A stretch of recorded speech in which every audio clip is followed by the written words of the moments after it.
So if you're coming up to sit there and give us your political spiel, we're not asking for that. We stated that in the beginning. We're asking for you to ask a question of one of the panelists because this is about getting information.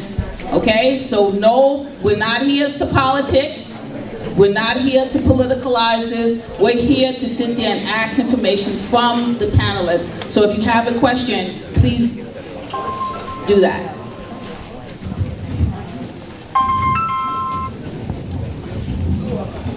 Ms. Linda, so Alma, do you know why the board on CBA voted conditionally to approve this rezoning, if you know?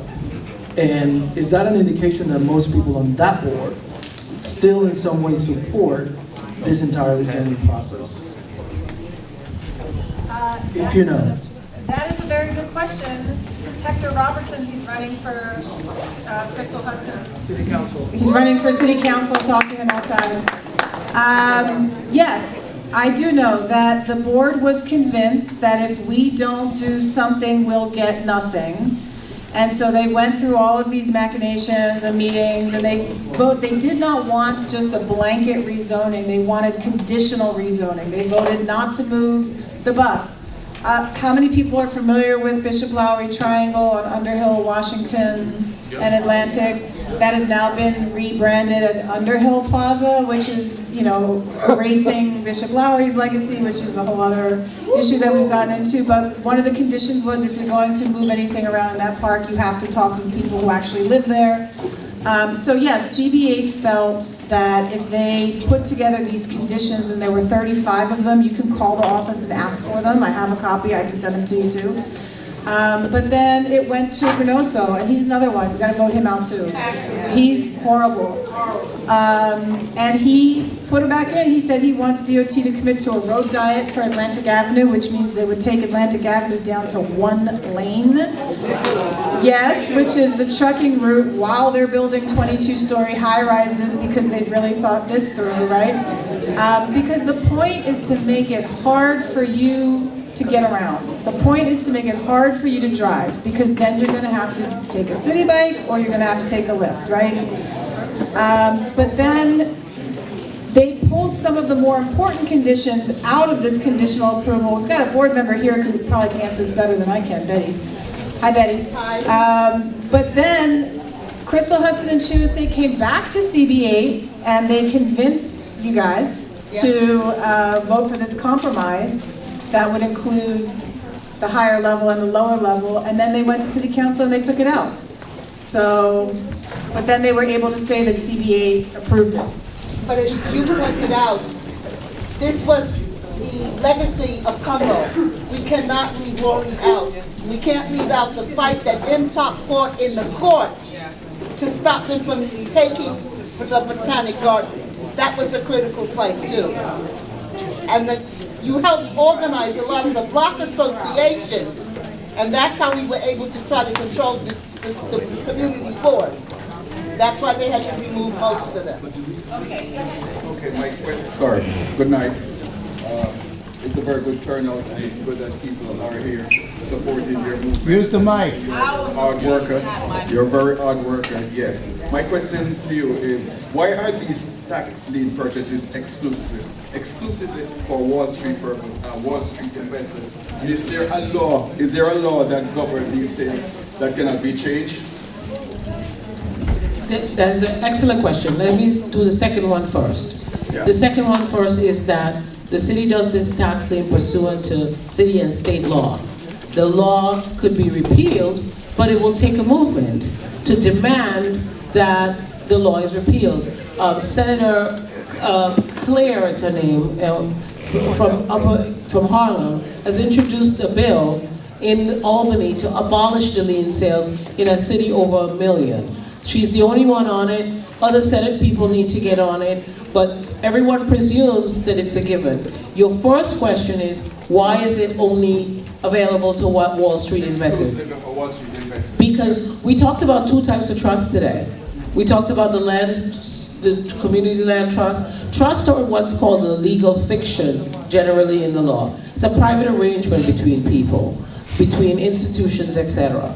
These trusts for tax liens are specifically private investment trusts that are rated, packaged and rated and pooled to be sold to Wall Street or institutional investors. Some people might be participating in it through their pension fund or through some sort of investment that they have in, if you invest in bonds through your job or through your 401k. But it's not something, when people say investors own your home, it's not really true. So it's further and further removed. So it's like, I always equate it to, because I like shoes, I used to like shoes. If you had 10 of your favorite shoes in a box and they all have value, and then you sell a piece to your friends, they don't all own each of the 10 shoes, but they own the value, the residual value, and it's the bonds, the certificates that trade in Wall Street like any other bonds, but it's not structured for the retail participant or for even transparency. The administrator of the trust, the servicer of the trust, is another major institution that started out with a relationship.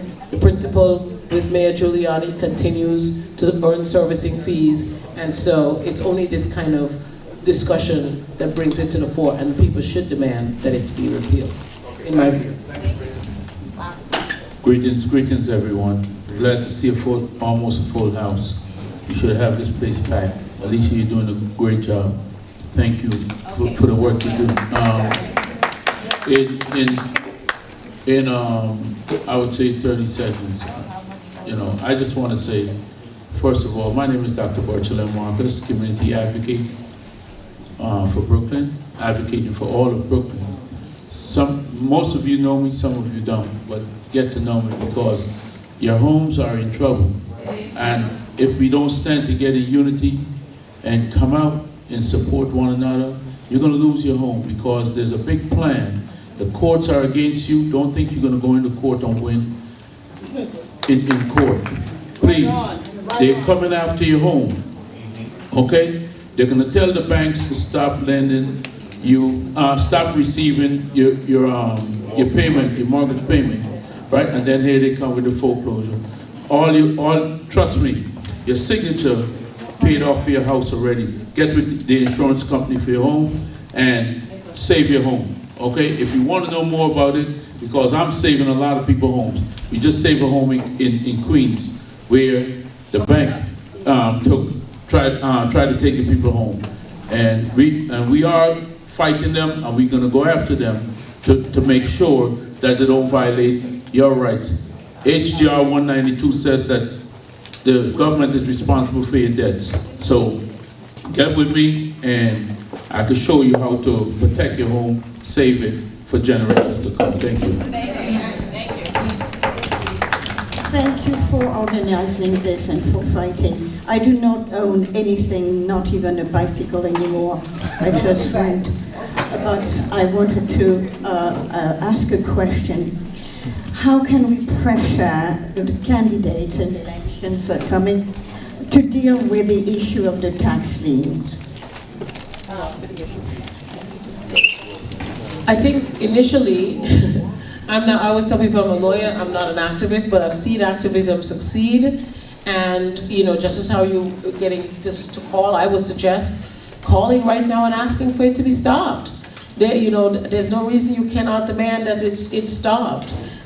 Secondly, if it does go through this year, begin and join MTOPP, because Alicia has really taken this on, and as a lawyer, I would support her and you to look at ways to repeal it, so it doesn't happen again next year. The tax lien sales, from our assessment, makes up less than 1% of the city budget. But the damage and cost to the homeowner and the family and the communities that are losing is much, much more significant. The city would say it needs to do the tax lien so that it can fund pre-K and school and this and that. It's not being funded in the neighborhoods. So it's two things. One is, between now and then, get as many people off, but also consider making a public demand for it not to happen, because the governor stopped it during the emergency of COVID-19. I think there's an emergency now because it's predominantly in black and brown homes, and that should be sufficient to say that there's a particular hardship. And then after that, either get it repealed, ask the state legislators, your state legislators, to look at repealing it completely, or your city council and your city council members to do the same. Did I answer your question, or? Just come back from Europe. I spent a few months there, and I'm telling you, something big is coming. It's going to come from Europe. I mean, something big. They're fighting. They are organizing over there to fight not only the American government with the tariffs, but they are boycotting American companies. They are putting together a plan to break down big companies. And so this is going to hit us sooner or later. So it might not be a good time to build a high rise.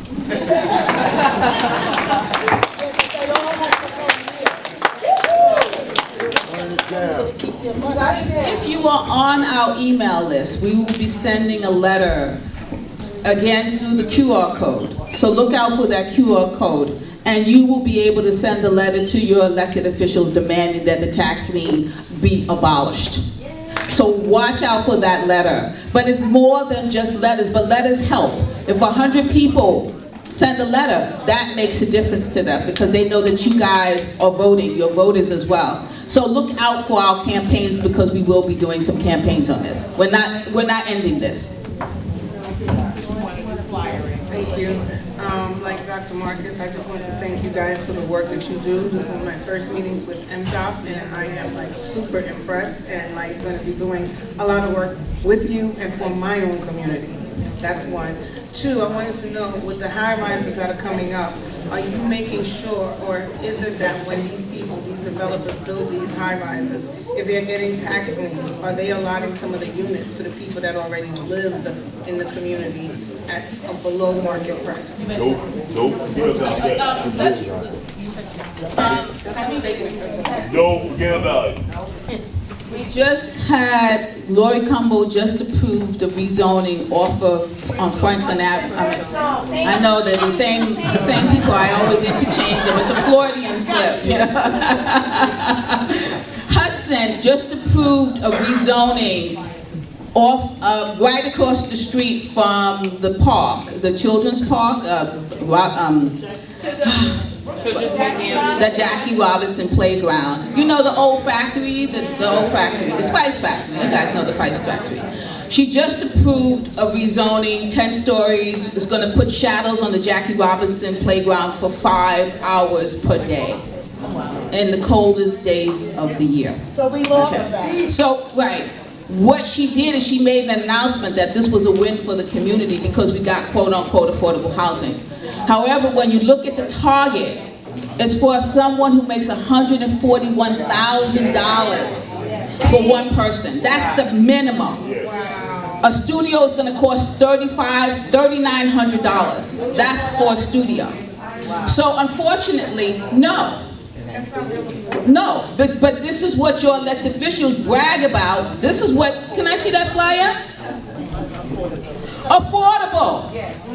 Look at what they're sending in the mail. This is a slap in the face of this community. Because there's nothing affordable about somebody paying $3,900 for a studio. Right on, right on.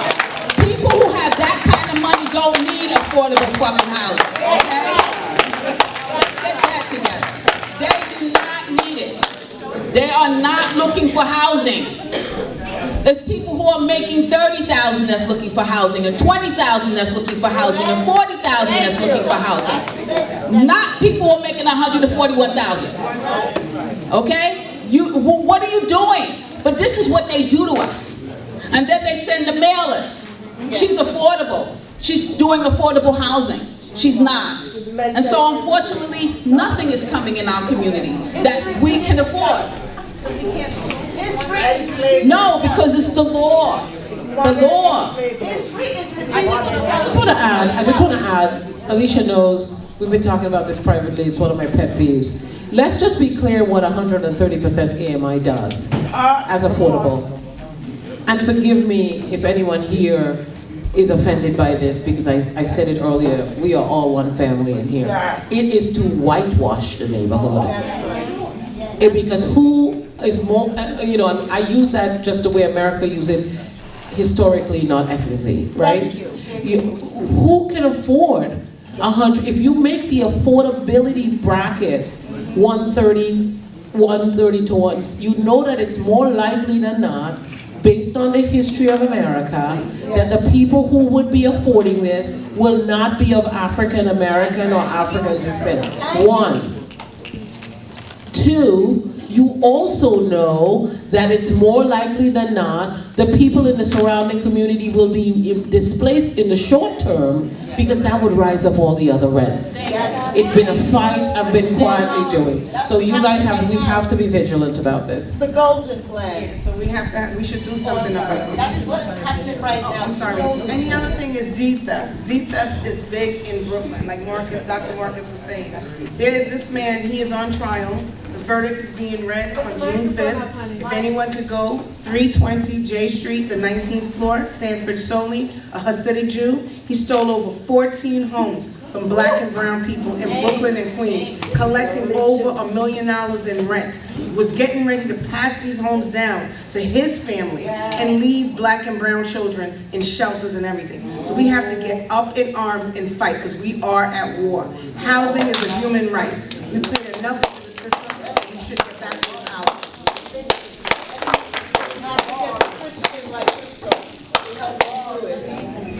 Thank you very much, and good evening to the panel, and thank you so much for all the knowledge and wisdom that you shared this evening. My name is Fred Baptiste. I'm actually the chair of Brooklyn Community Board down where we sit right now. So I wanted to speak to something that was said earlier about making sure that everybody mobilizes whenever the bubble goes up. Guess what? The problem is this. We can't afford to get ready. We need to stay ready, which is the reason why, as full as this room is tonight, it needs to be that full at community board meetings. It needs to be that full at committee meetings as well. Because all the things that end up impacting you later on, it's already going to be there. This is where you get that knowledge. It's working as partners, and I want to be very clear. We're all neighbors here. There is no us and them. We are neighbors, we live here, and we are responsible for making sure that the neighborhood is someplace where we can live, where we get all the services we're supposed to have, and anyway, so that we are able to live, we get all the services. Wow, really? Is that how we do as a host? I'm sorry. I have a lead up to my question, which I will get up to, but I had some commentary I need to do first, okay? Thank you.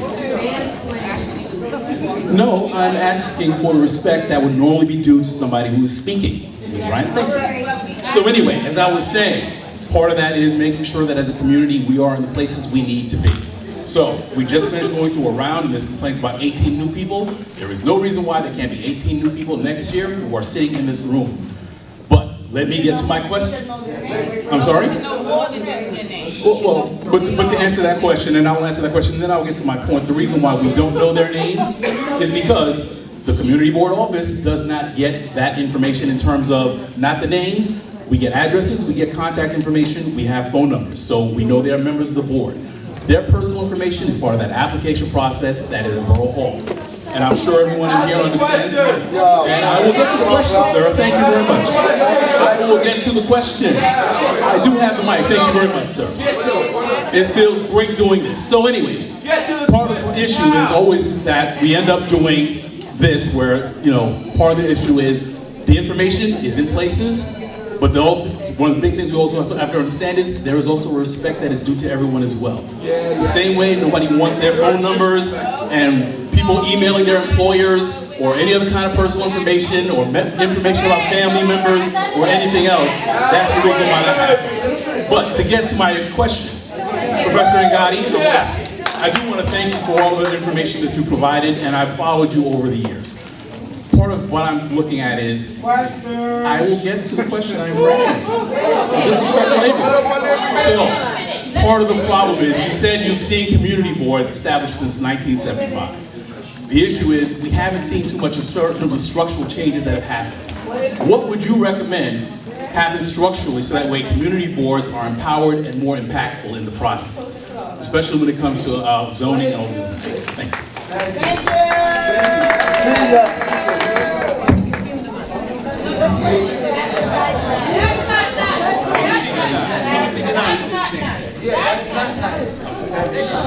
It's actually very simple. That's your chair.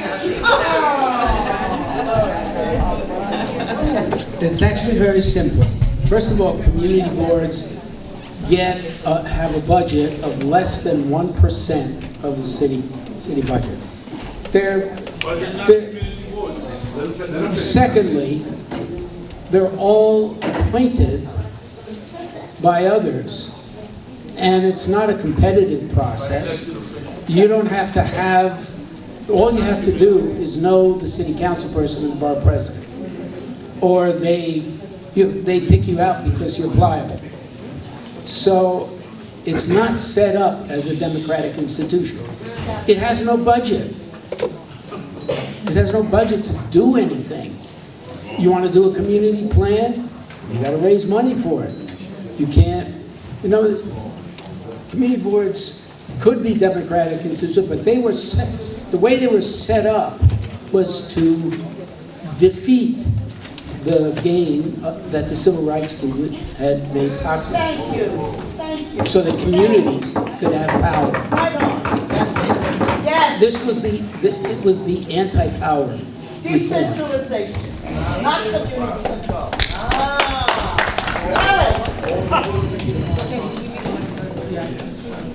They never meant us to be free. Good evening, my name is Karen Greenwood. Thank you for letting me present this evening. My discussion is about gentrification, genocide. That's what we're faced with. And I would like to know if it's possible for the board, the community boards, to hold the police commissioner, Yes. the elected officials, Yes. the Department of Finance, Yes. HBD, Yes. you have the courts, the DA's office, who is part of this gentrification genocide. They're the players, and we need them to please come to these meetings. I want all political officials to come to these meetings because we are going to be pushed out. It's called purged, and they have a plan. 25 years ago, when I was on the board, this is from Marty Markowitz, gave us a plan. This is the plan. He said he was giving Crown Heights back as a gift. This is the plan. So right now, we have all of our homeowners who are wrongfully arrested. Their properties are auctioned off. Department of Finance only gives you information about tax liens, but they won't give you information about foreclosure liens because there is no liens. You have co-op, you have condominium homeowners as well, and corporation homeowners. So I'm asking everyone to please make them accountable because this is where it has to start. Because the police department is allowing our homeowners to be wrongfully arrested from their homes. And I need the commissioner here. It's illegal. 117-11 says. We need the police commissioner here. You spend over thousands of dollars of our tax money to protect one certain community. You're taking my pension money, you're taking everything.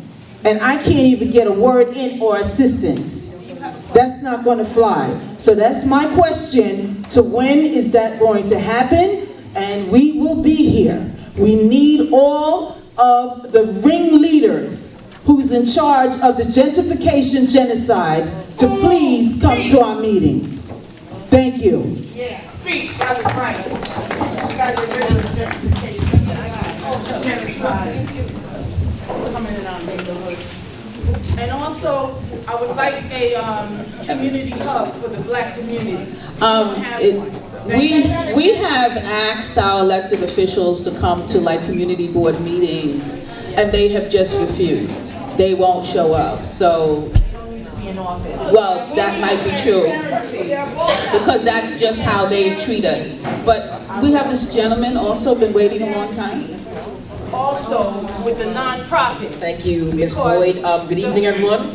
My name is Isaiah Peku. I'm a young person who is interested in getting involved. And I am also one of the 18 new members of Community Board 9. So hello.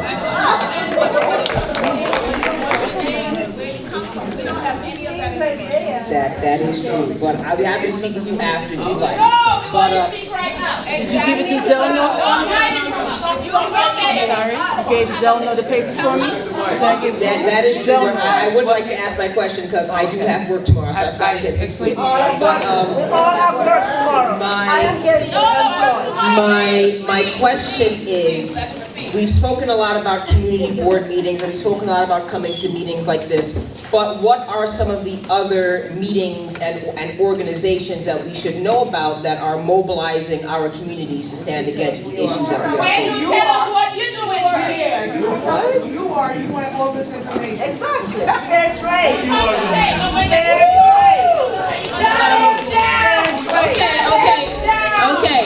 Okay, guys.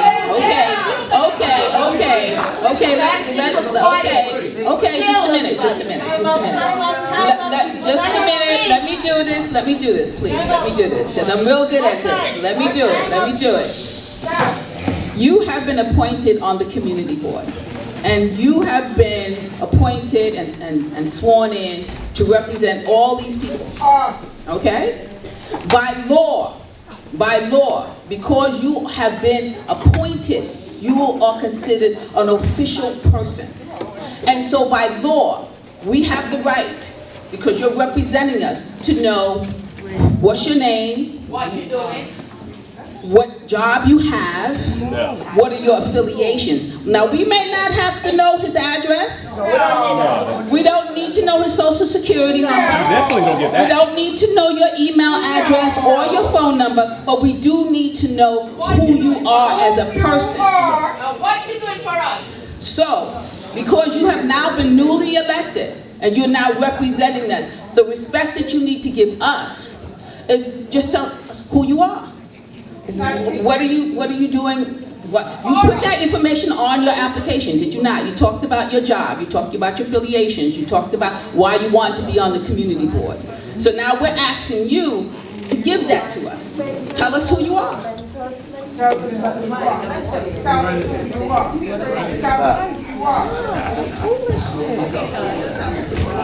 Sure, I will tell you all about me. My name you can't ask me to speak and then start shouting when I'm trying to speak. Well, my name is Isaiah Peku, as I said. I am 22 years old. I am a student at Medgar Evers College studying public administration. I think, that covers everything. Okay. No, you do. Thank you.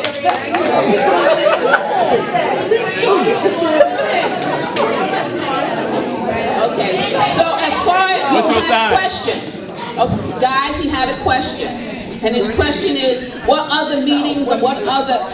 Okay, guys, just a minute. We're waiting. Okay. He had a question about, are there other meetings and other people doing other things? Yes, there are other groups. There's a group that just did a protest to stop the tax lien. They went to the hearing and they shut down the hearing, okay? So that's information that I normally send out in my emails. Are you listening to me? You asked a question, but you're not listening now. Did you hear what I said?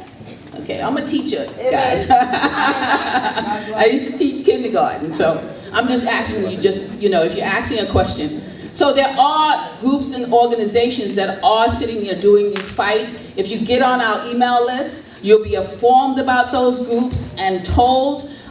We always have links in our emails that bring you to articles and other information. We give you a wealth of information. So as a new community board member, it behooves you to learn about what's happening because you're going to be representing us. And thank you and welcome on to the board. What's your name again? Isaiah. Isaiah. Thank you, Isaiah. Isaiah, I'd also like to just say as a student at Medgar Evers, there are student groups that you can try to bring into the community board, because One thing that we did at UNPCH, which is my group, United Neighbors, well, our group, Julie is a member too, United Neighbors of Prospect and Crown Heights, is that we divvied up into volunteer groups because there's a lot of talent in this room and in this community. So we said, who are the artists? Who are the social media people? Who are the lawyers? Who are the writers? We did email clinics for busy people who didn't have time to write to their reps. We took our laptops around to different businesses. We had them dictate what their issues were. We wrote the email for them. We gave it to them to send. So pool your resources, and the best thing that you can do is tap into some of those student groups and try to have meetings on campus, and then see what your resources are and what you're willing to come back and donate. Let's say you guys are really good at social media. Maybe some of the people in this room aren't. But you always make your weaknesses your strength, right? If you're not really good at being online, one thing about Central Brooklyn is there is an unbeaten person-to-person network established here. Everybody knows everybody's sister's auntie's cousin who went to PS9 with so-and-so, right? So what we did was we activated that network. Can you please let people know? Can you please talk to this person? So maybe what you can do is bring some of that, because you are the leaders of tomorrow, right? And we really need your generation to learn these methods and come work with us as well. So, Alicia, can I just say something really quick about this? Sorry to be a lawyer about this, but one is I hear a lot of aunties and mothers as neighbors reaching out and saying, come learn what we care about. But as an attorney, I always find it so shocking when any official says, you know, they don't have to do something. I want to remind everybody who's in any sort of government job that you have a fiduciary duty to the people you represent. You don't have to, they don't have to be aggressive to you, they don't have to be boisterous to you, but you are accountable to them. Yes. You work for us. So if you're not transparent, then you're hiding some shit. Thank you for your question, bro. Again, my name is Nicola Leko, and I'm the president of the Uhuru movement here in New York. It's the International People's Democratic Uhuru movement that was created by the African People's Socialist Party as a result of the counterinsurgency of the Black Power movement. Our goal is to bring black people back into political life for the purpose of overturning the colonial conditions that we are all subject to. You know, this attack on our housing is a symptom of colonialism, and we're striving to overturn and regain control of our lives. And self-determination is the highest expression of democracy.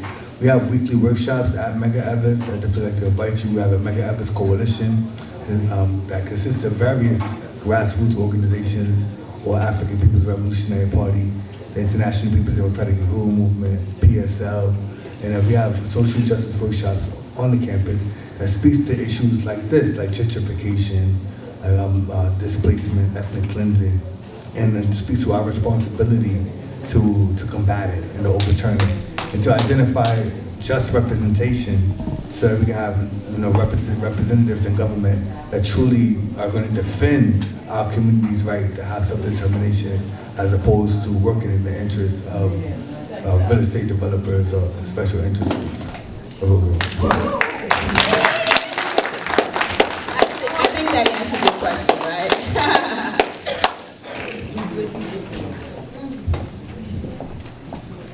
My name's Herbert Francis, and I live in Bronx County. My question is a very simple one.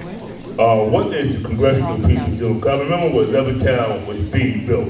It's over Garcia. They built, keep in mind, they built over 20 Levittown. The federal government guaranteed the mortgages because the rent is too high in New York City. Yeah, so they guaranteed more. That time the mortgage was $60 more, but Levittown had a clause in it also, no blacks to apply, which goes to issue reparations. Also, living in the Bronx, you need to see what they're doing up there.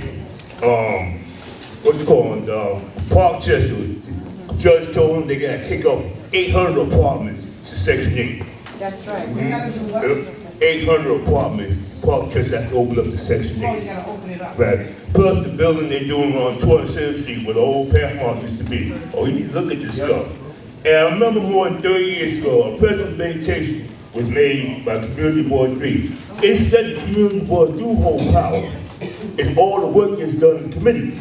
You got to pack them committee meetings out to economical and land use committee, especially And also, I served on the community board in the Bronx. Community board worked for 12 years.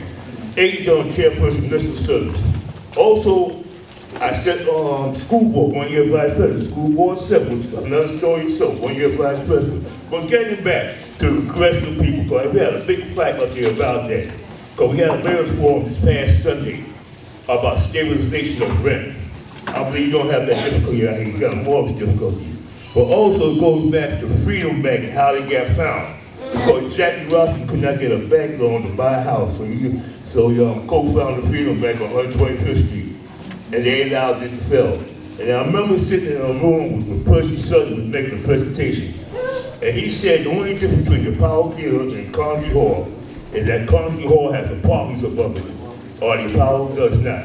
And we've seen what happened. But getting back to the question, are you congressional people that represent the particular rounds, how come they're not guaranteeing the mortgages to keep people from being dispossessed? Because the money is there. The city has a budget of $115 billion it's going to be voted on. There's no transparency. 40.5 billion is going to the Board of Education. That's right. And they're having a school board election this year also. For education, you know what I'm talking about. But the question, the council people, the congressional people, going after that federal government for that money. Because charity begins at home. That money needs to stay here. Not going to Israel. We need to listen to our elders. And not make fun of them when they're speaking some real truth. Yeah. Just like the young brother who was speaking truth. Oh, one last point. But keep this in mind when you answer this question.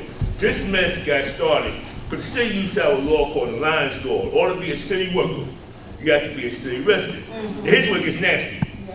Republican Governor Nelson Rockefeller and Democrat Mayor Robert Wagner found out that the most qualified applicants for NYPD were black military veterans who went to college under the GI Bill. Now at that time, you only required to join NYPD with a high school diploma. Right. They didn't want a black police department, so they got rid of the Liens law and started hiring outside the city. Same message going through the state and increased requirements and so forth. So let me answer your question so that this lady can answer. But we need to have a residential. Getting back to the issue right here, who's coming and taking over these parks? Because you come up to my Bronx. Sir, your question is really, really important. Okay. I want to really answer it. So can I answer? So many vacant townhouses. Let me answer your question. Because you really hit the point. You hit the point. Two things. In America, other than the indigenous people, this is the answer to your question, African Americans or people of African descent have been the only group that has not had government-supported, government-financed home ownership development, which is the third arm of the Bill of Rights, life, liberty, and the pursuit of happiness.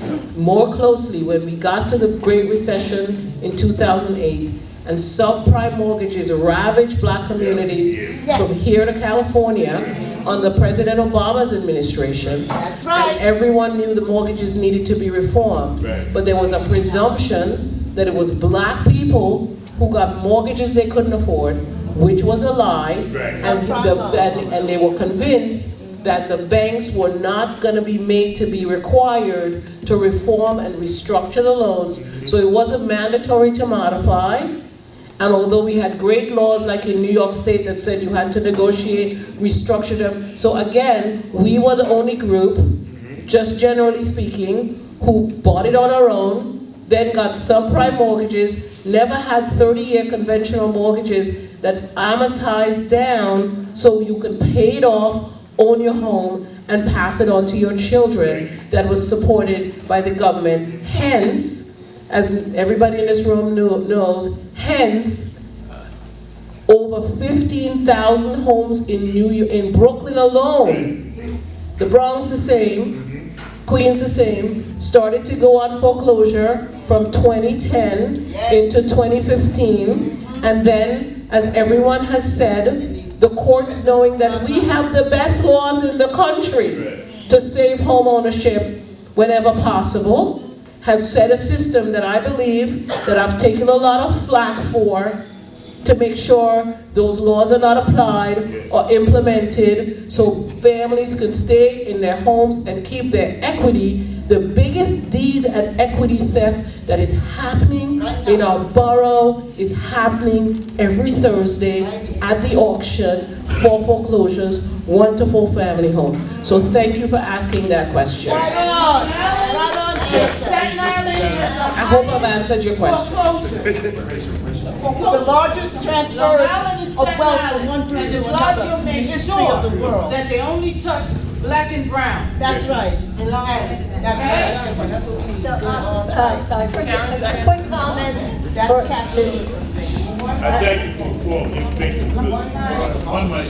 Okay, quick comment to add on to something Linda said. It's not just the fire department, but the police, sanitation, they all hate the open streets, and also so do all the workers who are now having to go out of their way to get to their job, costing them money, or the person they're working for more money.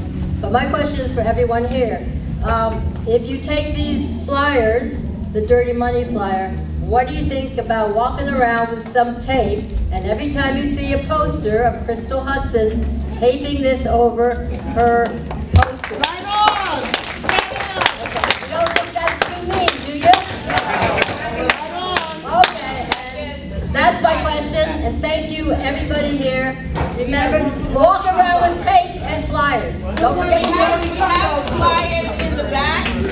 We have the flyers in the back, so if you want to take a little stack of flyers and do that, you can as you're leaving. We have them in the back. Thank you. Question? There's a big deed fraud thing going around in Brooklyn and Manhattan and the Bronx. There's about 3,000 houses of deed theft going around. Yeah. And what happened when these people lose their house and they tell you to go to the sheriff and you report it to the sheriff, and that's the only thing that's happening. There's no deed theft lawyers available for you to go to in the city. No points and in 20 the years. thing about it is, Make sure of it. you left on your own. Yes. Because they don't have no deed theft lawyers out here. Okay? And the sheriff doesn't do anything. And that's on the criminal side. So when you go on the civil side, then they tell you to lawyer up. But a lawyer, every house in New York now is $1 million. Every lawyer is asking you 6% down to start the case. So 6% on $1 million is $60,000 just to start. Okay? And this is how we're losing. We're losing big time. And it's been 3,000 houses, 3,000 deed thefts. You know how many that they arrested? 17. Right? From 2014 to now. It's 3,000. But they only arrest 17 people. Right? And then the people they show you they arrested, three of them is already black. And we know right? Okay, so we need to find a way to... You know, I understand there's a lot of anger going on here, because this is happening to our community, and we're watching our elected officials come and tell us all that they're going to do for us. And, you know, there's a lot of problems in our neighborhood. We know that. However, we always have to organize under whatever premise that we have. We understand that there's deed theft going on, but this forum is not about deed theft, right? I'm sorry. We understand that there's so many issues in our neighborhood. And we took on 4 major issues here, okay? And maybe we didn't do a very good job at doing everything, but there's certain things that we can't do. So I'm asking people to please sit down, to please move away from the podium, to please sit down. This is only for questions. No more other information. If you have a question and you want to ask a question, please come up and ask a question of the panelists. And please stay on topic. Do you have a question, ma'am?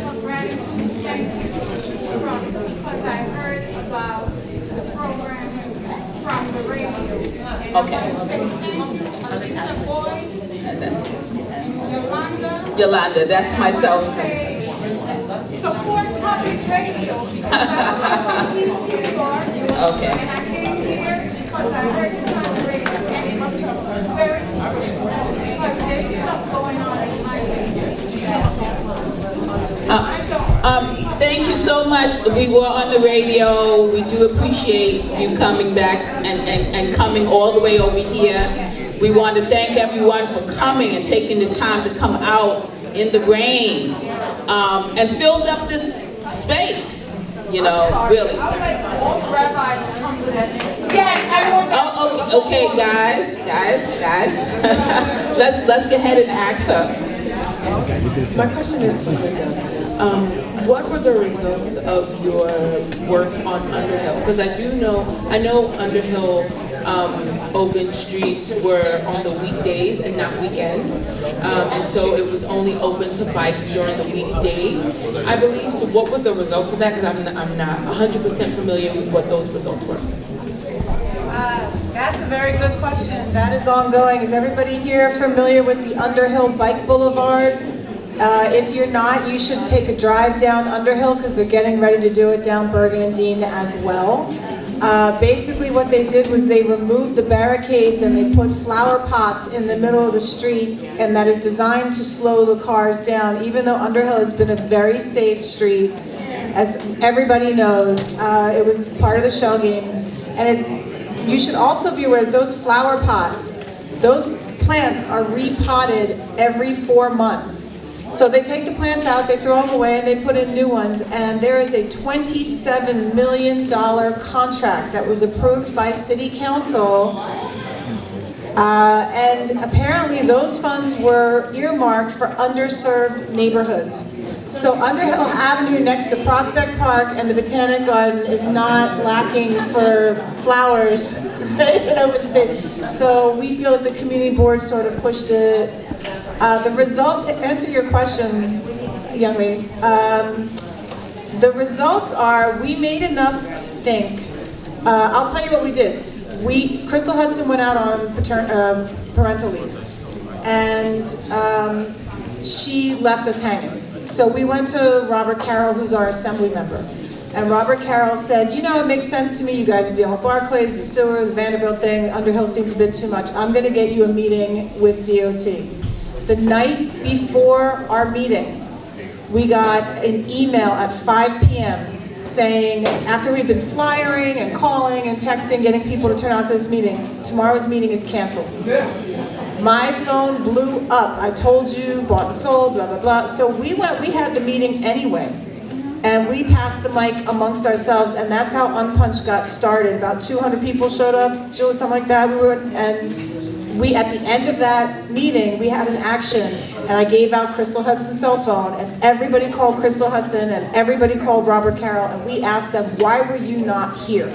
Why did you not want to listen to us? Why did you not want your constituents to talk to DOT?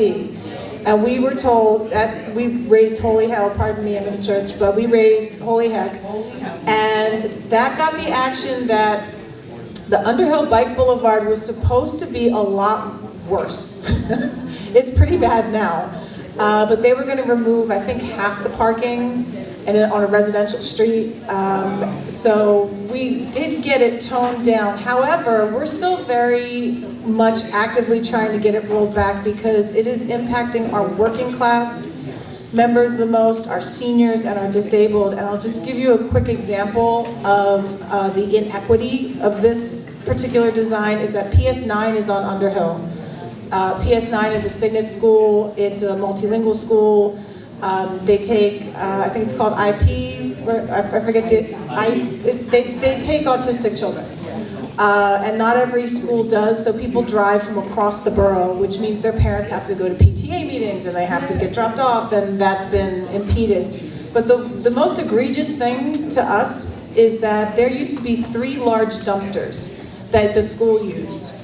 And because this, trust your designers, we're civic engineers, DOT knows best, blah, blah, blah, they designed it in a way that the sanitation trucks could no longer empty those dumpsters. So it was disgusting. We had weeks of garbage and whatever. Their solution was to put 9 smaller dumpsters. If you go to our Instagram, I put some video up there. It's United Neighbors PCH. And the sanitation workers, the maintenance men who work at PS9, 3 of them have gotten hernias pushing these new dumpsters because our progressive working family party leaders are looking out for who? So we are, my time is up, but to answer your question, we have written a report to DOT, and I think we're going to have to wait for the next administration. Thank you.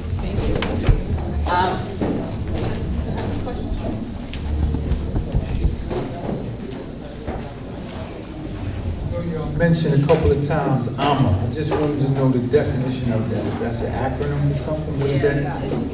It's the Atlantic Avenue rezoning proposal that just got passed. It started out as 2 blocks on Atlantic Avenue that were a manufacturing zone. And CB8 wanted to make sure that it had true affordability. They wanted it to be low affordability, because they said, taking this manufacturing zone, let's get ahead and do something with this so that the people who are already being pushed out will have some place to go. So that was the idea. They pushed for this community plan. De Blasio didn't pick it up because he was doing bigger plans.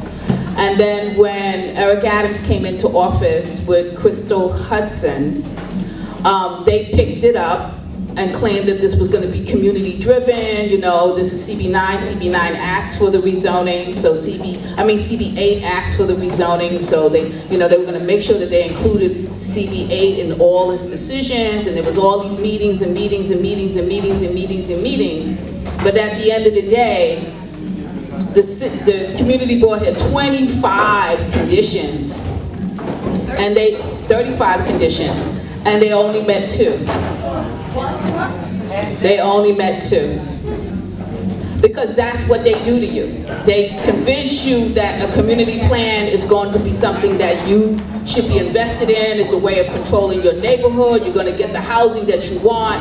But a community plan is just a door that opens up that allows developers to come into your neighborhood and rezone. And that's why we have always worked against community plans in our community, because we know that community plans are just an avenue to take our neighborhood and upzone it and put towers everywhere. That's all they want to do. Atlantic Yards. Although I don't really know too much about the Atlantic Yards. But I want to say thank you guys. Thank you for coming. Please say thank you to our